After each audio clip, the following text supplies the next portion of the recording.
Welcome to Triumph and Disaster, a show dedicated to manly creativity and culture. Brought to you by your host, Cameron McHarg.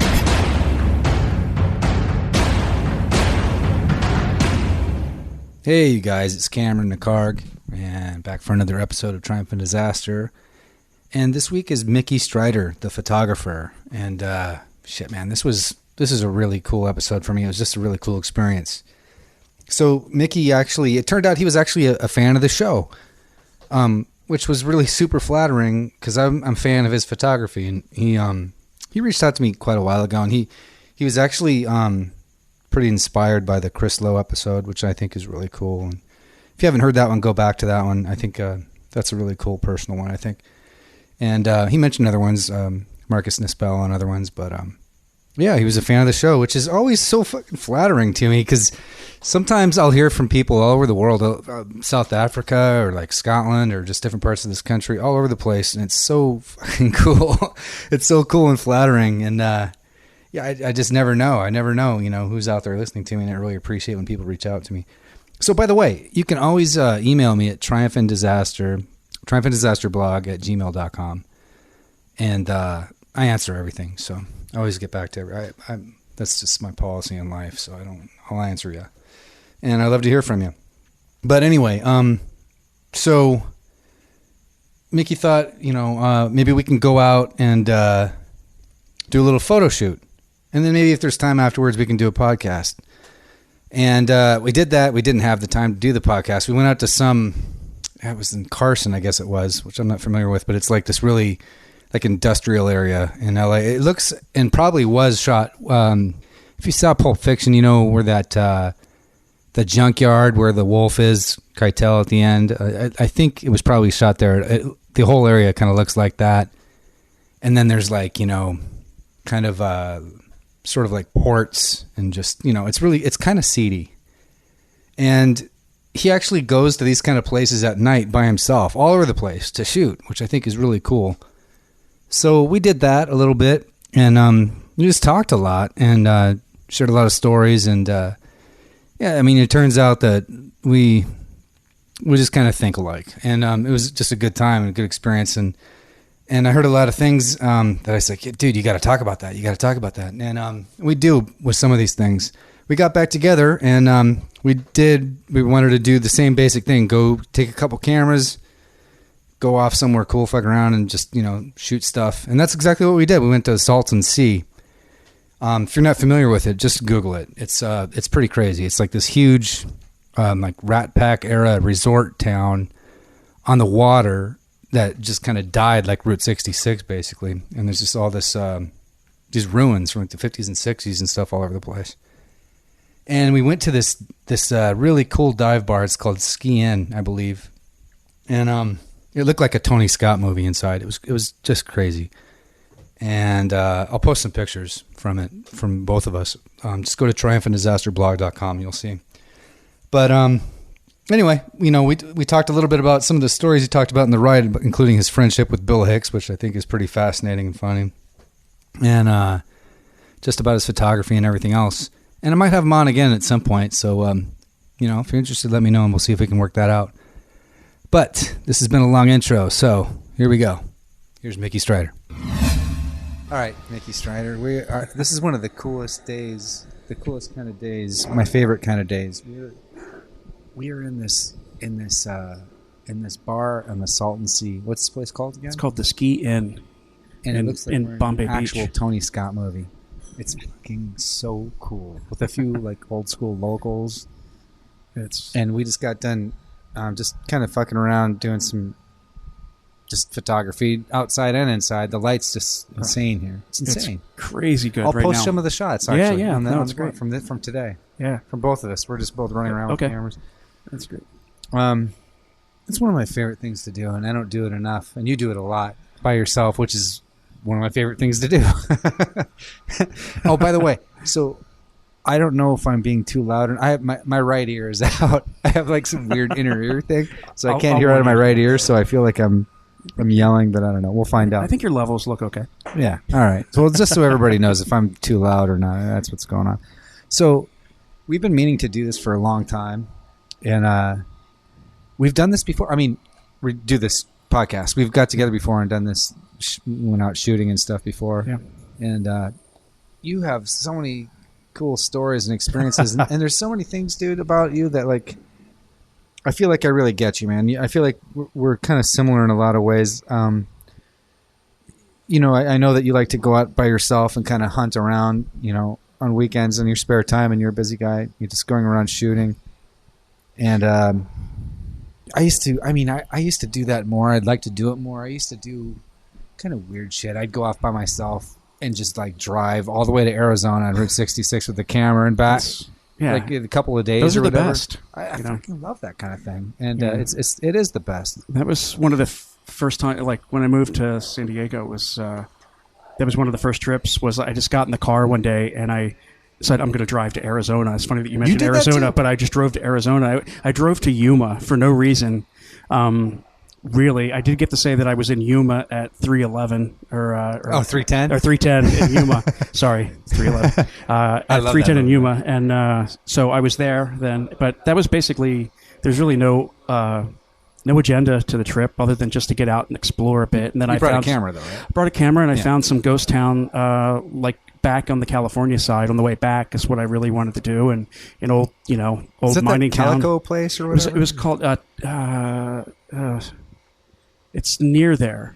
It's. I think I know what you're talking about. Were you the only one there? I was the only one there. Amazing. So, and then I got to watch the sunset, and somebody had made a little. You know, they make the little rock sculptures where they'll balance stuff on stuff, and it looked like a. Oh, right. It looked like a. You saw those? It looked like a man up on top of this hill that was like the sculpture, and the sun was setting behind it. It was amazing, and it was like, it was a town called Tumco, I think. You got a shot of that? Maybe somewhere, yeah. But That's it was so cool. But it was one of those things that is like, desert, I will be back. You know, Yeah. It was one of my first trips out. So, and you were by yourself. And we were just talking about that coming out here. How, like, we're pretty much by ourselves out here, which is so ideal. Yeah, it's hotter than shit. By the way, just so everybody knows, it's like really hot. You can't even stay outside for. No, it's very like long. 108, 109 today out here, and it's. What's funny you say that about being alone. I mean, and I, you know, not just playing along, but with you, I don't feel like that because we do have a similar approach to things. I mean, you're looking at your own stuff, I'm looking at my own stuff, and somehow we end up in the same place anyway. But it's fun, you know. I do come out by myself a lot, so I do think that we're in that. And people ask about that. You know, people, it's like, hey, I want to go with you sometime, and it's like, you know, I've said this before. It's like, in theory, it sounds great, and I love to share things, but you know, I get very protective over that time, you know, by myself and going out and exploring and shooting because that would put me off my. Like I said, I don't really come out with an agenda except to explore and to observe. So sometimes I'll come back with nothing, you know, and I'm okay with that. I get no shots, and I'm okay. I mean, a little disappointed, but you know, that's okay. It's like going fishing. Yeah, so it's like I'm okay, you know, but bringing somebody else out, I think it sort of throws me off my rhythm a little bit, you know. So I get what you're saying. So I get to the point of bringing somebody out, and then we just don't do it, you know. It's like for whatever reason, but typically it's because I'm leaving at 10 o'clock at night to come out and shoot all night. And people are like, "Yeah, I don't know if I want to do that." It takes a specific type of person to do it. Not only that, but just like, for example, we can go ahead and say it. They're like only 10, 15 feet away from us, but we were basically just stealing shots of these locals at this bar. They're amazing, beautiful. They're awesome people. And you know, like when you're by yourself, that's like where you can actually connect with people like that. And you can't really replicate that, dude. You can't. No. I mean, like you said, we were able to both kind of do it sort of individually, and I think because we both kind of, you know. Yeah, similarly, I guess, but there's, you know, when you go by yourself and you go to, if you go to a place like this by yourself, and you talk to the local, it's kind of an experience that you can't, can't. Yeah, no, otherwise. It's true. When you're by yourself, you know, you're sort of forced into, not forced, but I mean, I don't mind talking to anyone, you know, and it's funny for me. I'm not. I mean, I don't know. I mean, people say, you know, my work looks a little lonely and stuff, and I've had that mentioned many times. I think that's a good observation, and I guess I kind of at heart I'm kind of a lonely person, you know. But I don't mind talking to anybody, you know. It's a very genuine talk. Yeah. It's not. it's not bullshitting them, talking to people here. I think it would be, it's just, I'm generally curious. No, about, it's not. About what it's they, not. About what they, It's what they're definitely not doing put and on, stuff. or they wouldn't. They would know for sure. Absolutely, they'll let you know first. Yeah, And they've seen people, especially where we're at today. It's like they see people come out and shoot all the time. So. But very friendly people. Talk you to. can see their guards up a little bit when you first walk in. Absolutely. Are these like some fancy pants Los Angeles people? And then quickly realize we're not fancy pants. No, we're not. So we were accepted quickly. Yeah. But you said something interesting right there that I think is really fascinating. And it's true. It's how, like, you can give anybody a camera. For example, we'll say it's a camera, but it could be whatever, different things. But I think for camera, it's the most interesting. And say, go out and shoot this thing. The same thing. Yep. And you're going to get different moods, different feelings, different things. I find that so fucking fascinating. And so when people said, there's like loneliness in your photos, it's so interesting how you see the world somehow translates through this fucking camera that doesn't care less what you. It's just like this. It's this machine that just records light.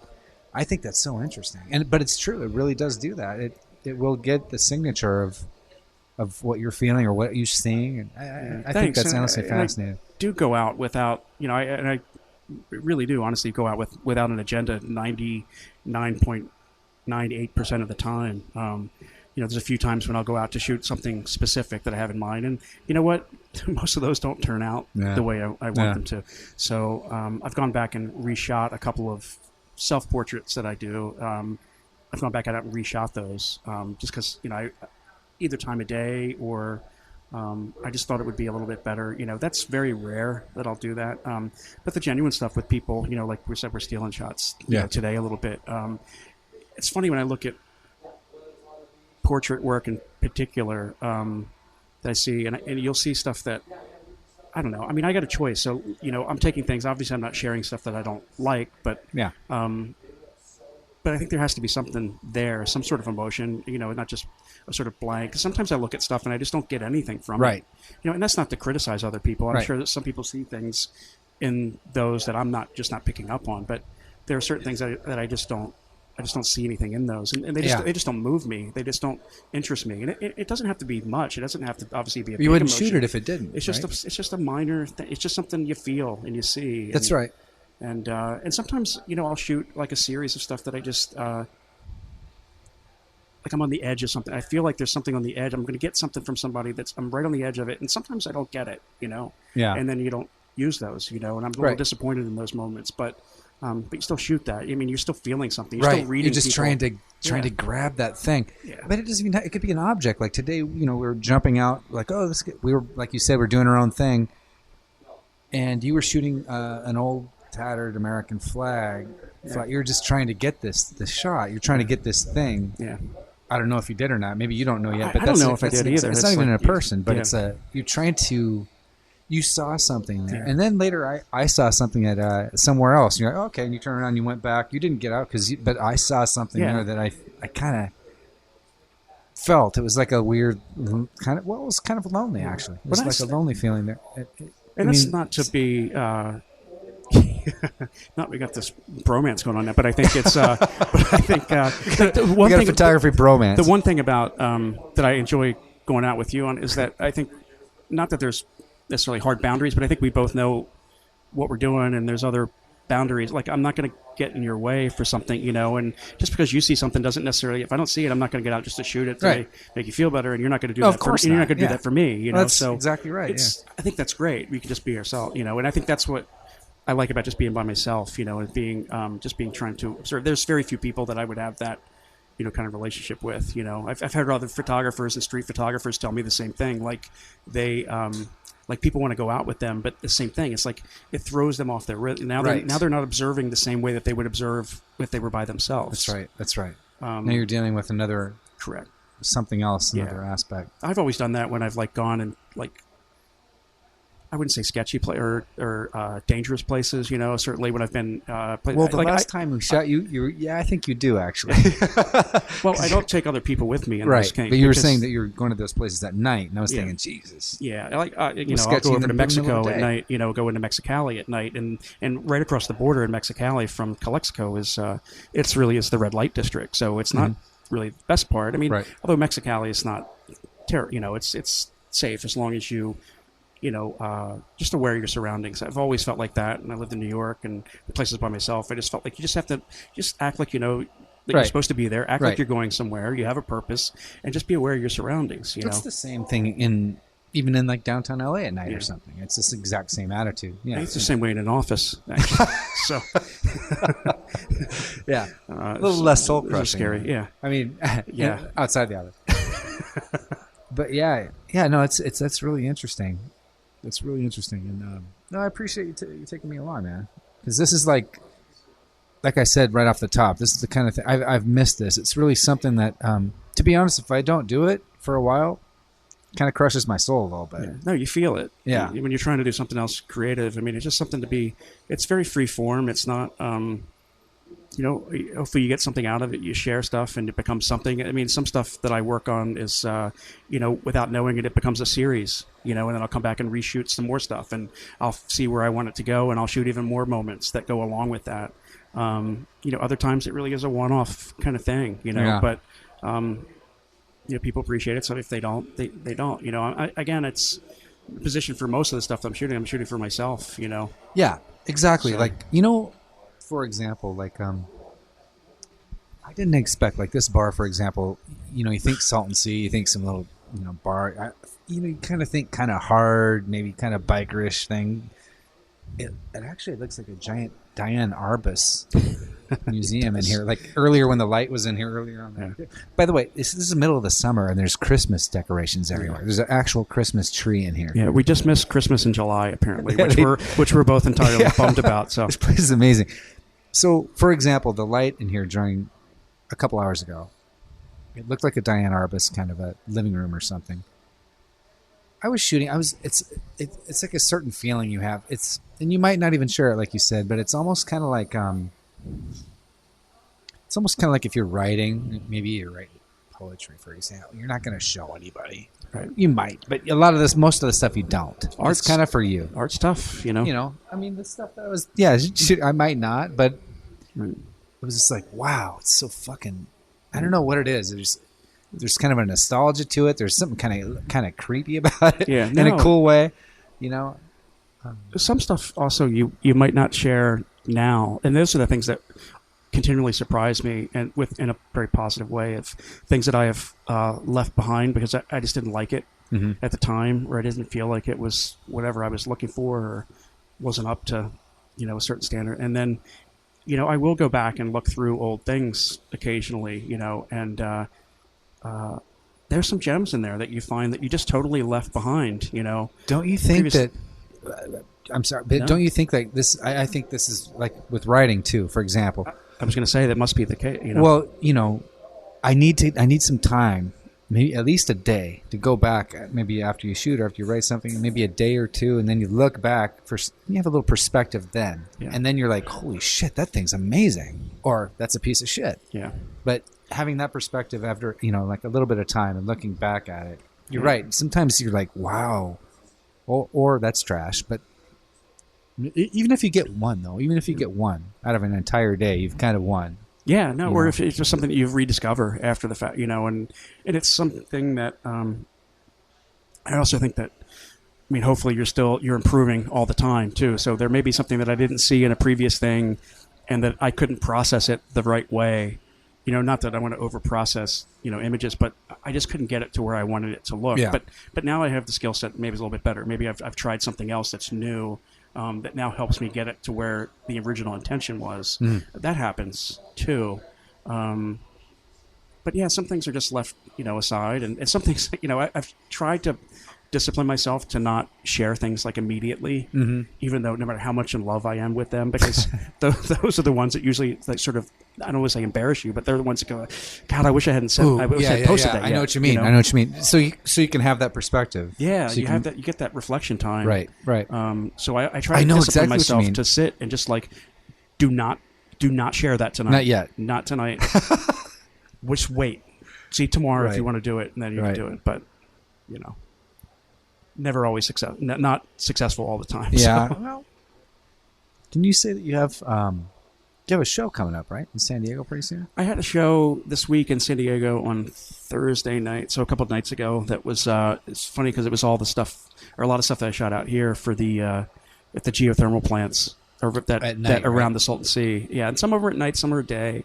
A lot are at night, though. I started shooting the long exposures of the the cooling towers, so they get this nice soft feel, the steam. It's funny, you look at these and they look really industrial, and it looks like, oh God, that's terrible for the environment, not knowing what it is, because if you go to a refinery in Carson, which is where we've been as well, you look at those and that's not steam coming up out of, it's something else that it's not good. Like, this is all steam, it's all renewable energy. But it looks kind of ominous. It looks ominous, but it also has depending on how long the exposure is, can be really soft feeling. So it's very silky, kind of smooth feeling the steam is, But I think still ominous. Yeah, it is. And I'll play with... kind of ghostly. I'll play with some of the exposure, too. So some of it has more silky feel. Some of it is not quite so much, because what I also love is to see the steam and this affected by the wind, is see the turbulence in that, too. It's almost like it's a really violent to me sometimes. And it's beautiful. And you can see some of that in some of the images. And then some of them are just really not long exposures at all. The steam and the smoke with the clouds of the day just have a great feeling to me. So you shoot a lot at night, actually, now that I think about it, don't you? Yeah. So, I had a show on Thursday at it was part of Open Show San Diego. It's a great program that a couple of women put on, and it's at the Museum of Photographic Arts in San Diego, a great museum. Is it still there? Yeah, it's great. No, it's actually it was a one night thing for our exhibition, but it's a great facility. I encourage anybody to go that gets a chance. I have to put a link up for it. But no, it was great, and there were no prints made, so it was all projected on a big screen behind, which seeing them at that scale is still, you see a film projected, it's like, wow, it's so cool, to see stuff at that. And the projection actually was really good, so I wasn't, bummed about it or anything. It was great. And it was a great give and take with the crowd. They really encourage interaction and discussion. So great crowd, great questions. Oh, cool. And it was really good. And I got to meet a couple of other really talented, artists that were presenting as well. And we talked after the show. And I just love that. I love, meeting other people that are doing their own thing. I was talking about the street photographer, and about his philosophy of going out. And I met him the other night. He's got some great, beautiful stuff from San Diego and around from street photography and from the like protests and stuff that have happened in town in the last year. Beautiful stuff. So it's great to meet those people, Like, I was curious. You're talking about the refinery in Carson and shooting at night. And, you mentioned some people said that your stuff is kind of lonely or whatever, and you shoot at night and it's kind of dark. Do you, like the Carson thing, I think we mentioned, and it's actually in, the second season of True Detective? Yeah, the Carson refinery, the Tesoro. It used to be the BP refinery. If everybody knows, you see it right from the 405. Right. So it's very, and I love noir. I'm a huge fan of noir, whether it's new stuff or the old school. I love noir, and even when it's kind of dark, black comedy stuff like Coen Brothers, Blood Simple, stuff like that. So I think, kind of tend to appreciate a little bit of the darkness, and you see something there. You're attracted to it. Yeah, that's kind of interesting. No, it's funny. Definitely attracted to the dark side, to that of being at night and just that sort of mysterious, ness. I'm the same. It's funny. I could talk. I know you haven't. Well, I don't know if I'm actually cut this out, but the not watching Twin Peaks at the moment, the return. But there was something that really spoke to me in the one episode. We talked about that last time. Episode 8, the infamous episode 8 was was great. Was that the ending of it? Really, it's a very simple thing. Is that this character, this nightmare, if you will, this very evil character walks off into what appears to be the desert at night, and he just disappears and becomes the night, which is wow, it's just like awesome. It's just this mysterious thing that just becomes, there's just something in that darkness that you just never quite know about. I think there's something to that for me that just holds my, not that I want to put myself in dangerous situations or anything, but it's just, there's some mystery to that. You do a little bit, though. I do. I mean, it's I've been all around the Salton Sea at night, and you never know. I mean, what's gonna, like I said, I always try to be aware of my surroundings and be safe, as safe as I can. But you're kind of on a weird frontier out here. This really is you're kind of on your own. This is why the people that live out here want that. Absolutely, So, but whether it's there or whether it's in, along the beach and Del Mar, at night by yourself, or it's that industrial area where you took me. Yeah, like in Carson and stuff, and go around like Wilmington and then the port of LA. It's like all those things really fascinate me. Something else came up the other night at this exhibition was and something that I had thought about, but I hadn't verbalized before, was the geothermal plants I go out to. Not only even during the daytime, you don't see a lot of people working on them. They're basically run themselves. I've been inside and I've met people that have worked there, but you don't see them outside in the plant like doing stuff, with a big tool and it's kind of doing automated. things. It's like very odd. The machinery is kind of lonely too. It has that feeling, and no matter what time of day it is, certainly at night, but even during the day when I've shot, there's not many people around that you see. You'll see cars, but they're in a building, nice air conditioned building, but there's no people really working stuff out, in the, on the properties. So it's kind of a weird kind of ghost plant. Kinda, it's just, I guess, also appeals to this sort of ghost town kind of thing. And I haven't had any weird things to necessarily being out, except for one time, and I'm not really in that ghost town. But it was in a cemetery actually out near the Salton Sea that I went out at night. I love this kind of shit. So I went out at night. It's an old Imperial Valley cemetery from people from the early 1900s, farmers. That I looked up some people and kind of heads split open by a tractor plow. It's that veal patch stuff, and it's like weird around here. So what do they farm? Was it like dates or something? No, they would farm agriculture around here is huge. They grow everything around here. Like you'll see, depending. Like I followed onions and really? Yeah, okay. Big heads of cabbage and depending on what it is, carrots, grapes, certainly, dates. They grow everything out here. Even stuff that I've taken back that I saw, and it's like, wow, that looks like that would be good. So I've gone over the field and grabbed a big handful, take it back home, but not really knowing what it is, and cook it and eat it. So well, you did it. So but I'm not supposed to do that either. But I did go to the cemetery at night, and I just wanted. It was a full moon, so I wanted to get the glow on some of these amazing sort of headstones. They're some of them are very. They're big and they're just beautiful, and some are just very basic, but it's all in like desert kind of land. It's like it's kind of been forgotten, but not really. It's kind of cleaned up. There's not trash in there. There's not weeds and stuff. It's just like the ground kind of gives a little bit. It's just kind of weird, Wow. So I went out there and I was setting up for what was his name? I think Mr. Stroman, I think was the gravestone, and the full moon was in the back, and I got sort of the side light, and I was set up for a long exposure, and the camera's running, and then I just hear this like in my left ear, and there's no one there. I hear this like hiss, this like what in my ear, my left ear. I go, okay, well that's fine. I think I got the shot. I'm gonna get out of here, and I just kind of left. But it's supposedly haunted. And what the fuck? Not that I necessarily believe in that stuff. Actually, I've had two things at that cemetery. You just didn't even look over. You just there was nobody there, and I just like, the exposure was done. I packed up and went to my car. Did it give you goosebumps or anything? Oh sure, yeah. The hair on my neck stood straight. Yeah, straight that's it. And then one other time I was there shooting during the day, and I had shot. I don't know why I was doing it, but I shot like all of the headstones in the cemetery. It's not that big. I shot all of them except for the sun. So during the day, the sun was. This light flare, sun flare off of a specific tombstone, like just caught my eye because just where the sun got to, it lit. I looked back through. I went over there, took a picture, and I realized that's the only tombstone I had not taken a picture of yet. which is What? bizarre. Isn't that crazy? What a trip. Yeah. So I've had those two experiences in that cemetery, but other than that, nothing. What a trip. Oh, I love that kind of shit. So I'll take you there some point. So Yeah. No, I love these. I'm going to do another one of these photo adventures. yeah. Do you want to, you know what, we just launched right in.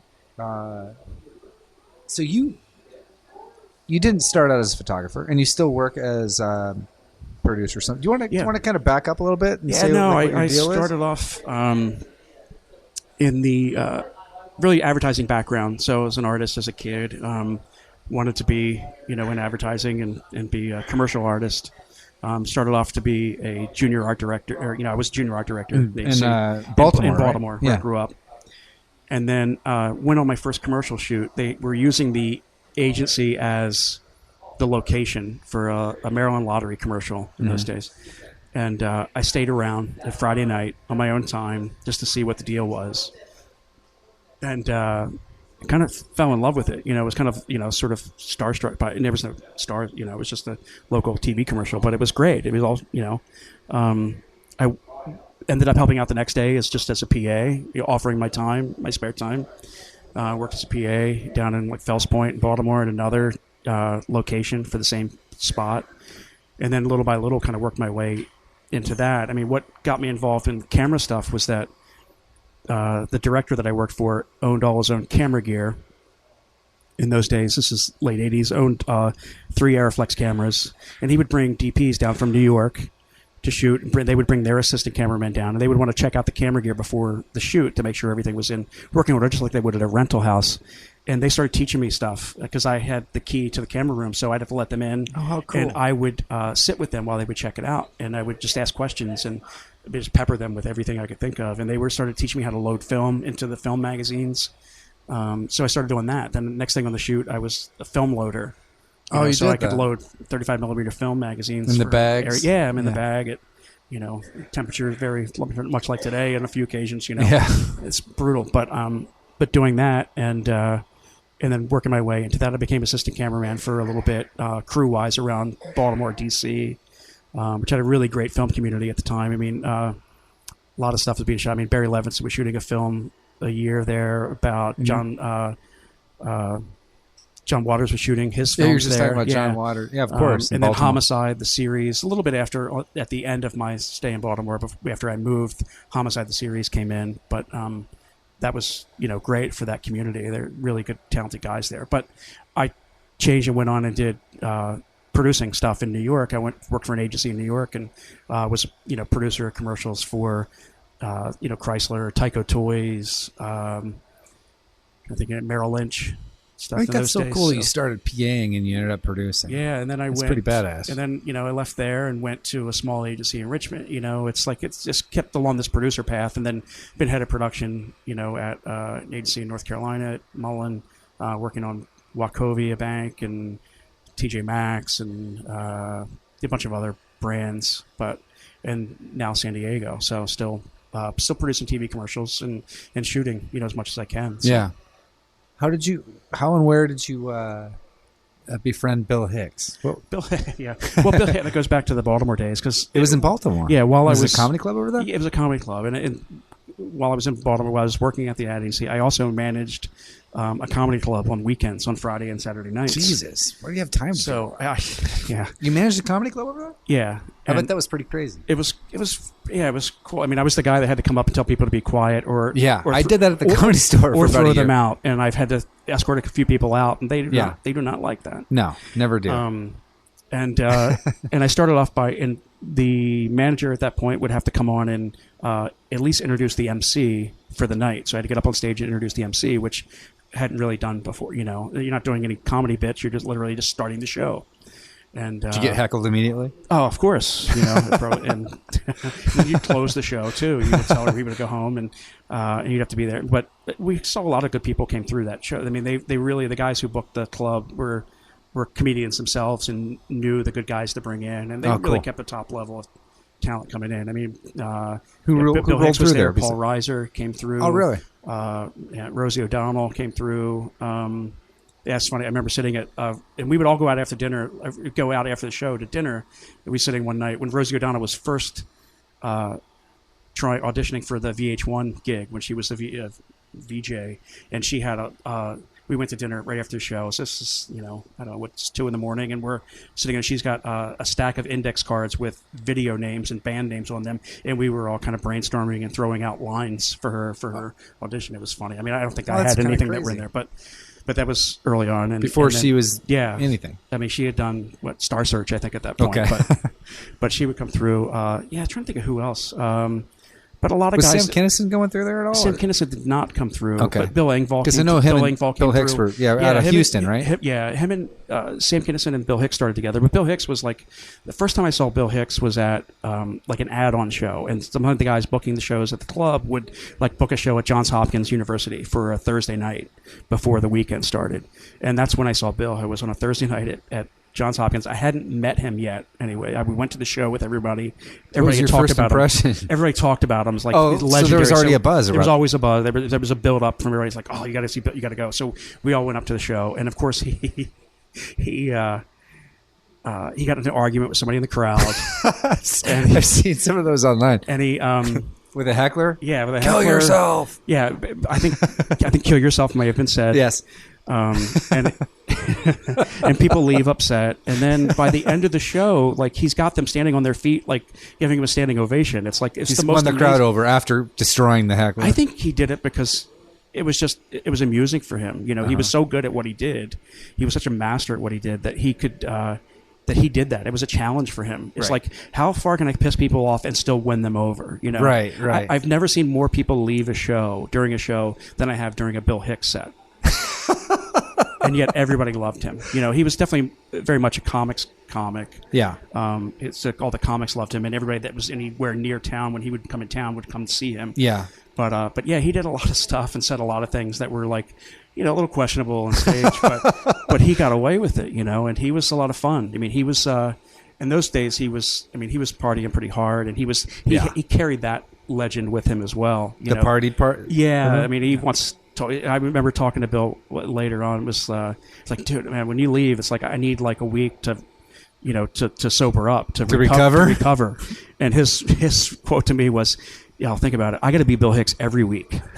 Yeah. So didn't you say like and I don't know if you want me to reveal what didn't you do, like perfectly puke into a shot glass or something like that? He did. I told us we would talk at various times, and when I first met him, one of the things I heard was that the bartenders would make him pitchers of kamikazes, which he would then drink. Pitchers. A pitcher of kamikaze that he would drink during, Saturday nights you do 3 shows. On stage you would be drinking this. Oh, yeah, he was, yeah. I think that's funny because the owner of the club once said, people were going, oh, man, I don't know how he's still standing up after drinking that whiskey. And it's like, oh, no, it's not whiskey, it's apple juice. And the owner said that. And the bartender said, no, it's not. I've been pouring them all night. It's whiskey. So but he was that guy for a long time, and a total blast. I mean, he was always the happy drunk, but he was always having a good time. And totally on top of that, I mean, he always had a new, which was amazed me about him. Like comics would come through, and they would have a new bit. It'd be like, oh, that's cool, But when Bill Hicks came through, he always had a new closing bit, like the best thing you've ever heard. That was like, holy shit, how does he do that? Like life is just a ride or whatever. Yeah, he was like amazing. Yeah. But we would anyway during the shows we would say, hey, you want a shot of tequila? Between shows, he's like, yeah. And then for some reason this night he's like, hey, after the next show. So that went on, and after the last show, we all went out to a bar. I think at Fells Point, a little dive, and we ordered shots of tequila, the 2 of us. So we did 1 shot, and then I said, well, it's my turn. I'll get a shot. So I got him a shot. So we did another shot, and right after the second shot, he looked at me, and he just puked it back up right into the shot glass, like just to the top. Right to and the that was it. That was just to the rim, and that was it, like the perfect amount. And he just slid it back across the bar calmly. And then I said, wow, that's disgusting. And I threw up on the floor at that point. He made you puke. He made me puke. So I threw up on the floor. And then Bill looks at me and says, wow, we probably don't smell so great. We should do some schnapps. So we had some peppermint schnapps. Freshen your breath a little bit. We had some peppermint schnapps, sure. and then beat a hasty retreat out of the bar. So, but there's been a few nights like that with him. But he was always great because he was such a sponge for new anything. He just to absorb stuff. Extremely intelligent guy. He's a really intelligent guy, really super smart, and he would bring 3 or 4 books with him every time he came through town, and many a night talking about books, and he's turned me on to so many things, and just a really sweet guy. And that when he moved to New York, I would call him when I was going to be in town, and then when I moved to New York, feel like he's going to be on stage at Caroline's or wherever it was, and he would say he put me on the list. And he always did. Like when I went to the show, I didn't really call him if I wasn't going to go. So the Comedy Cellar, I'd go, and I'd bring friends, and I was always on the list with the number of people I told him. He never forgot. He never didn't do it. He didn't have an excuse for why. I was stressed. I couldn't. It was always there. You were always on the list. He was always that kind of guy. I'll admit I didn't. I met a guy who he's one of those guys who just knew movies and music, all the obscure stuff, and he would. He's like the comic book guy in The Simpsons or something, like one of those kind of guys. And he's the guy who turned me on to Bill Hicks after he was gone. Yeah. And my mind was blown. I mean, Bill Hicks was kind of he was almost more of a teacher than a comedian. He used comedy to let your guard down, but he was just getting a lot of message, political and spiritual kind of crazy, really interesting shit. Well, he would take you to like a real heavy place. And then he would it would wrap it up in something that just made you just laugh your ass off. Exactly. Yeah, it was just like ridiculous. And like he kind of knew like that's how I had to wrap this up. But the thing is though, I didn't know who he was until he was gone. And he during this time he was like huge in the UK, right? He was doing much bigger stadiums in the UK basically. Much bigger in the UK than he was.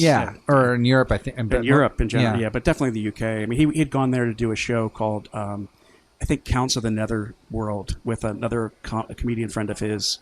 It's like I don't know if it was a series or a limited thing, but yeah.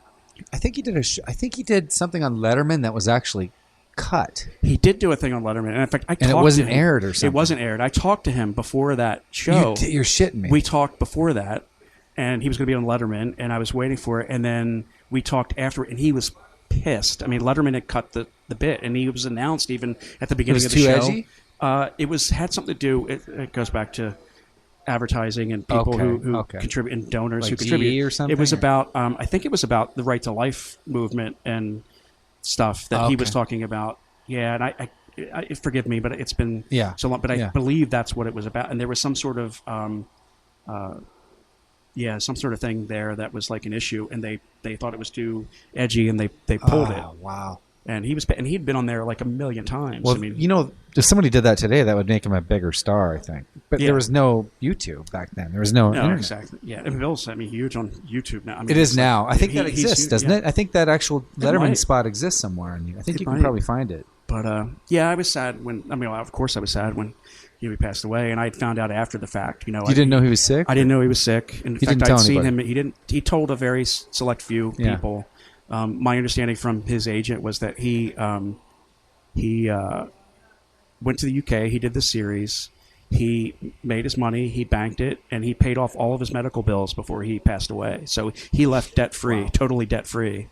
Again, just kind of guy he was. And I saw him at Caroline's in New York. Was the last time I had seen him. And he looked thin and everything, but he looked good, and he was on top of his game. He was sober at that point. He stopped drinking at a certain point, and that had nothing. Is that when he went to New York or something? What? When he went to New York, is that when he sobered up and kind of had a whole? Yeah, he went to New York. I think it just period? And I talked to him about that even when he came through Baltimore, and I said, and I was a kid, so I'm like, oh yeah, I should probably sober up too. He goes, dude, you got a ways to go yet, Don't give up yet. Yeah. Don't give up yet. That's funny. So thanks, Bill. Thanks for permission. And now here we are drinking beer. But yeah, one of the people that I'm most blessed to have really come across, in my life. So. Yeah, it's one of many. But I mean, that you're talking about other things earlier too. You've had a lot of stories, a lot of crazy experiences. But Bill Hicks he's kind of a special case. In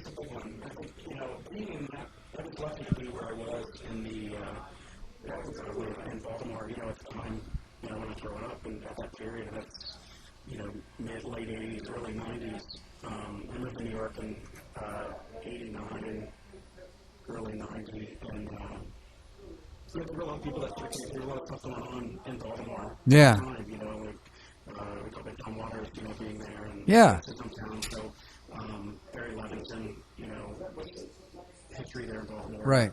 And do all that stuff. But it's funny because one of the guys that we knew, about the DPs, in New York, one of the DPs that we worked with on commercial stuff was former Barry Levinson's DP. So when Barry Levinson was doing Diner, I'm not Diner, but Tin Men, Diner was before me, but Tin Men, they were shooting on it. And I got to go into a couple of those days. Was that with like Richard Dreyfuss or something, or what was? Oh, that's what it was. Yeah. It was the guys. Supposedly the story is like the sighting. The diner, the young guys. Yeah. The diner, the guys in the booth behind them that were the Tin Men guys. Oh, no way. Yeah, that's the story. Yeah. So. What was the deal about your right before we started talking here? You're saying something about Dog Day Afternoon, and I said, "Whoa, save it," because that's a huge movie for me. Oh, right, yeah, right, yeah, that was crazy.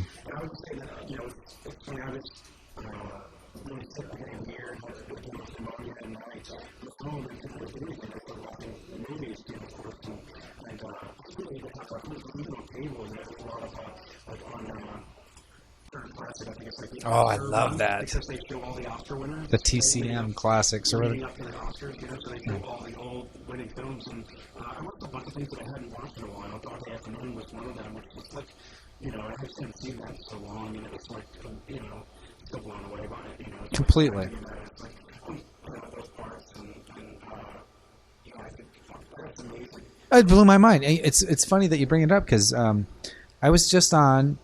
I don't know. It'll come back. It'll come out in a few weeks or something. But it's a podcast called "Podcasting Them Softly," and I was a guest actually. I think it's only like the third one I've ever been a guest on, and I was asked about what like some of my influences were acting wise when I was a kid, or whether actors or whatever.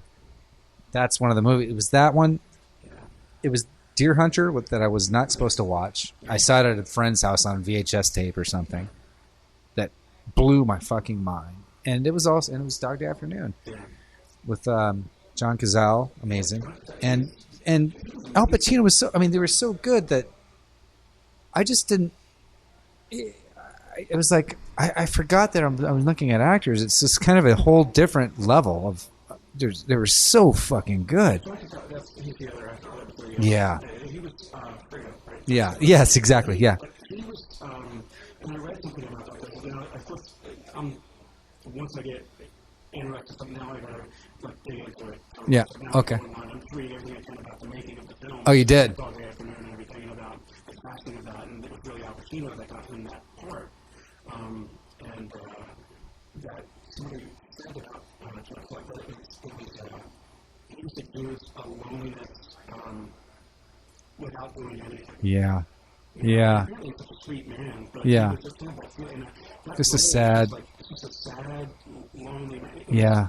An amazing performance. He did in every totally amazing. I think, and we talked about this one, this other thing, and I think he was only in like 4 movies, but it was Godfather 2, Dog Day Afternoon, The Deer Hunter, and I can't think of what the other one is off the top of my head. But these are the levels of what he did, and then he died of cancer, and he was like engaged to Meryl Streep or married to her, maybe. Yeah. Engaged or married, I forget. Yeah.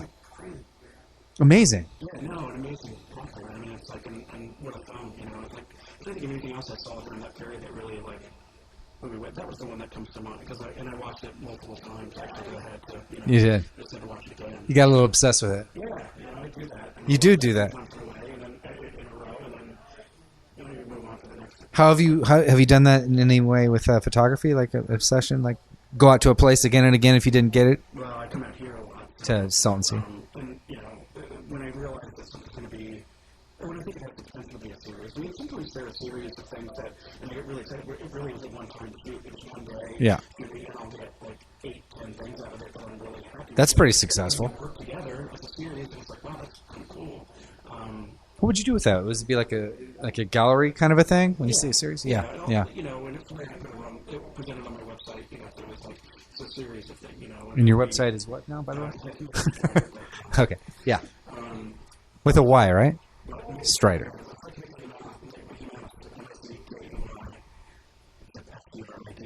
There you go. All right. You'd be amazed how many people spell my name wrong. Maybe. No, I believe it. It's one of the names that actually has a song about it. Yeah, I say it right. Right. You think if you're going to get that,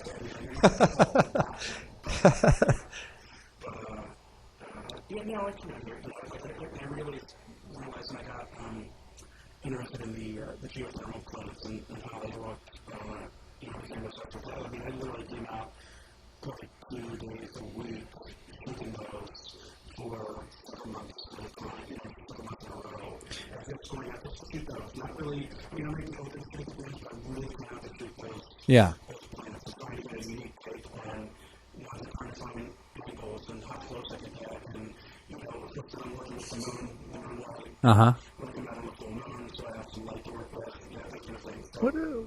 What about people though? Like when we went out that first time, Carson or wherever that was, and we got a couple shots, good portraits of that guy, that kind of crazy guy. I think they were fucking amazing. They were really good. So, but you don't do a lot of people though, do you? Not a lot. As much of my work is kind of lonely, I got kind of people list. It's like I love to do portraits too. I love working with people. I just tend to do the majority of stuff without them. Yeah. But I do like working with people. I love talking to people. I don't have any problem, approaching somebody about doing a portrait or asking them. Some people say no, some people do. I've been on the streets of Mexico and asked people in an alleyway, asked a guy in an alleyway if I could take a photograph, Yeah. And he let me. You're dying in an alleyway. Yeah. That's part of the skill of being a good photographer, though, I think. Is he let me, and I love that shot, I wish I had a little bit of light, more light, but it was great, Yeah. And he was awesome. I've been on, and then you run into people. I've been on the streets of LA too. Where I've asked the guy if I could take his port. He's like, "What are you going to use it for?" It's like, "Just take it to port," And he's like, and then he got real excited about it. Like this was like nobody asked him to take his picture. And it was great. It was a great little moment. It was a smile for him. It was almost become a little more normal than I ever really thought. Yeah. But I don't mind, talking to people and doing that. Like the same thing with the guy. I just saw that he was there, and it's like, I've tried to get better at that through the years. It's like not passing over those moments. When I know in my heart there's something here. Yeah. You can't just lose it. Right. Right. Right. Exactly. Do they ask for like your card or anything like that typically? Probably not. Although that guy in the car. Yeah. Yeah, exactly. That reminds me. I had this weird memory just now when you said that, and I don't know if it ever happened or not. I was probably like 20 years old, something like that. This guy comes up, like out of a crowd. He's like, "Hey, I'm doing this book. I'm doing this book of just a series of close-up of people's eyes, where it's like different around the world, different people, older people, different ethnicities, and I want to shoot." And I was like, "Wow, that's really cool." Okay, go ahead.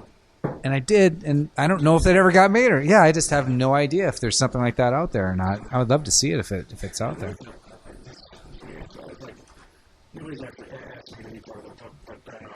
Well, it's random out of a street. I mean, I don't even know if it happened.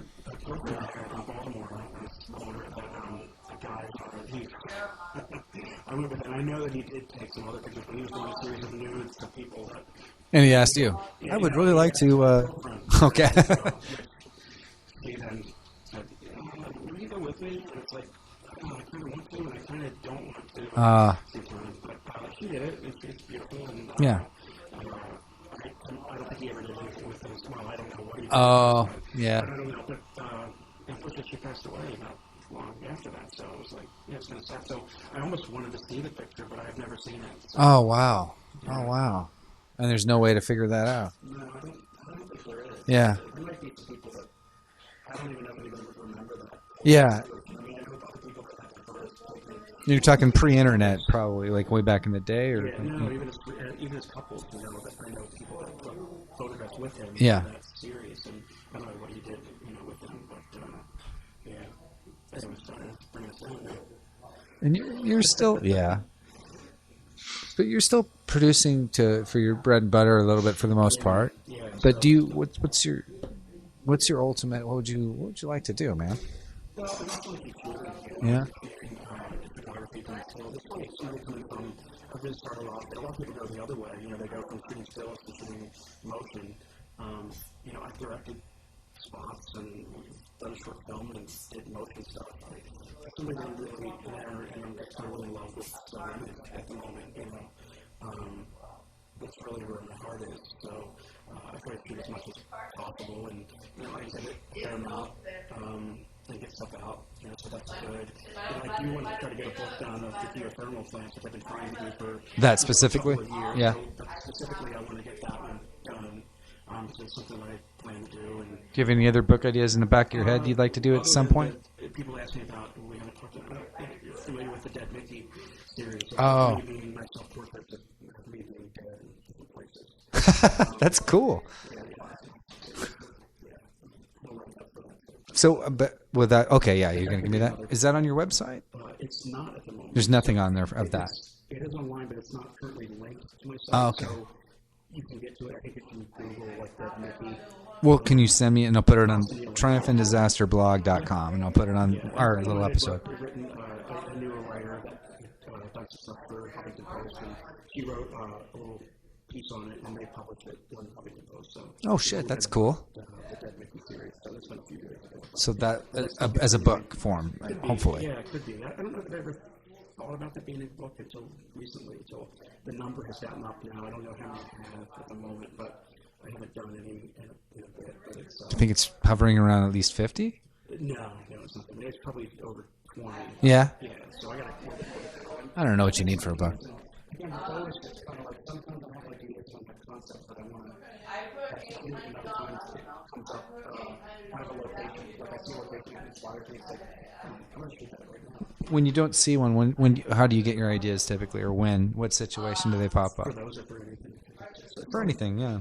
I don't mean when you drive by and see something. I mean when it pops in your mind.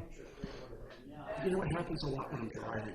Same thing with me, yeah. That's why when I come out to the scene sometimes and shoot, and even today, even when we're working together, it's like, I probably should be, I know I'm going to shoot, some sort of video, and I got some ideas in my head, but they're not really formed, and I don't think about that until I start driving out, and usually I have it figured out by the time, even when I'm coming out for sunrise, like, I don't really know where I'm going to go at sunrise. I kind of know where the sun is going to be, typically, but I kind of think about it on my way out, and it kind of works out. Yeah.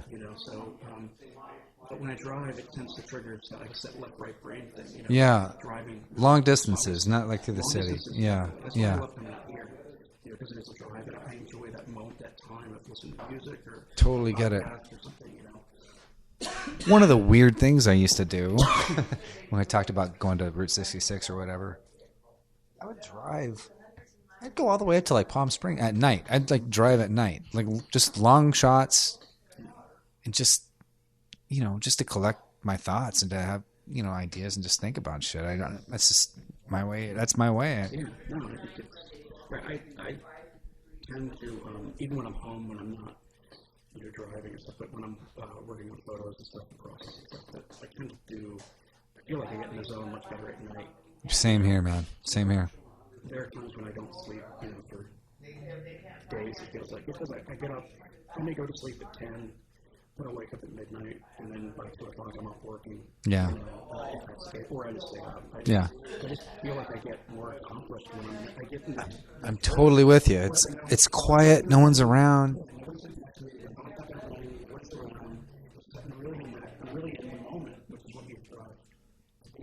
I totally am with you on that one. Completely.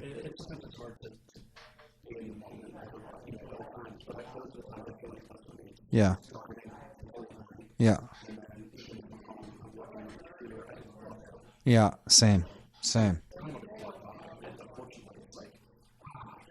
I know. The worst thing is if you're like really all night thing. The worst thing for me is like all of a sudden I start hearing like trucks or like deet. I'm like, oh fuck, people are arriving. It's like civilization is awakening.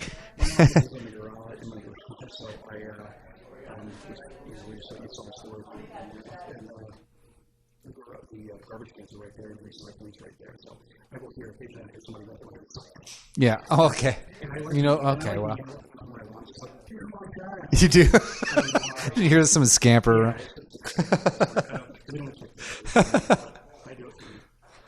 All right, man. Well, we're just at about an hour. I guess we could... Yeah, that was pretty quick, wasn't it?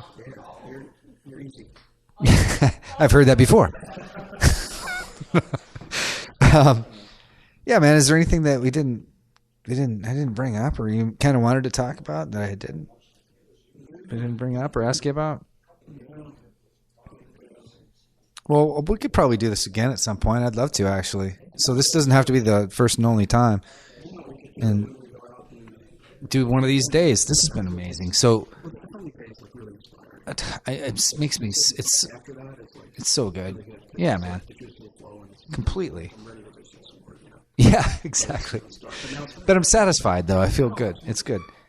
And yeah, and I'll post some of the stuff that we both shot today on your episode when this comes out. Be triumphantdisasterblog.com. We'll put some of that stuff up and that link that you talked about with Dead Mickey, all that shit. Exactly. And on that note, all right, man. Thanks, man. Okay. Hey, you guys. I hope you guys enjoyed that talk as much as I did. It was fucking great. I loved it. So I might do another one with Mickey. Make sure to follow his Instagram, or if you just go to his website, you'll see all his links to Instagram, Facebook, all that shit. It's at MickeyStrider.com. So MICKEY, just like Mickey Mouse, and then Striders with an I. So MICKEYSTRIDER.com.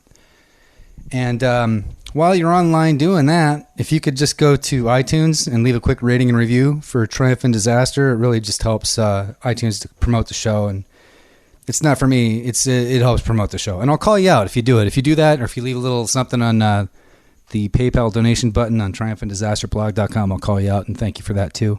Unless you leave me a message saying you want to be anonymous, that's fine. But I'll thank you behind the scenes. So, hope you guys enjoyed. That was Mickey Strider, and we'll see you next week in Triumph and Disaster. Thanks, guys.